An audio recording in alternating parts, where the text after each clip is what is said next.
I'm very disappointed that we're here today voting on this nomination, especially in light of the testimony that we heard just yesterday.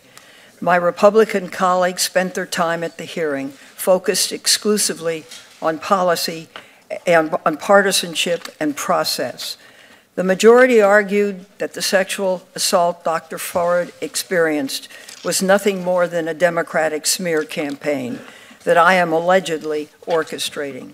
However, I was shocked to see Judge Kavanaugh take the same tone and strategy. Candidly, in the 25 years on this committee, I have never seen a nominee for any position behave in that manner. Judge Kavanaugh used as much political rhetoric as my Republican colleagues, and what's more, he went on the attack. He yelled at Democrats for having the temerity to express our frustration for not having access to over 90% of his record, and said that some Democratic members were, quote, an embarrassment, end quote. He'd accused Democrats of, quote, lying in wait, end quote, and replacing, quote, advice and consent with search and destroy, end quote. He even went so far as to say that Dr. Ford's allegations were nothing more than, quote, a calculated and orchestrated political hit, fueled with apparent pent-up anger about President Trump and the 2018 election, end quote.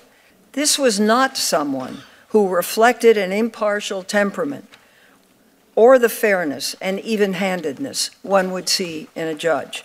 This was someone who was aggressive and belligerent.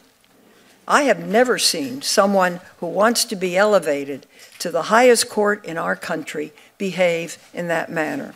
But it's equally unfair to have heard from a credible, poised, and brave witness and simply ignore what we heard and move forward immediately. All of my Democratic colleagues have said for weeks that they will vote against Judge Kavanaugh. Here's where I stand. We can't allow more time for new smears to, we can't allow more time for new smears to damage Judge Kavanaugh, his family, his reputation, the reputation of the court, and of course the reputation of the country. We cannot allow more time for partisans on the left to try to beat Judge Kavanaugh into submission. You know, in some ways, it feels like Alice in Wonderland around here. It's unbelievable where we are today. It's almost surreal. This Judiciary Committee is no longer an independent branch of government, and we're supposed to be. The Senate's supposed to be an independent, equal branch of government. We're no longer that, but we are an arm and a very weak arm of the Trump White House.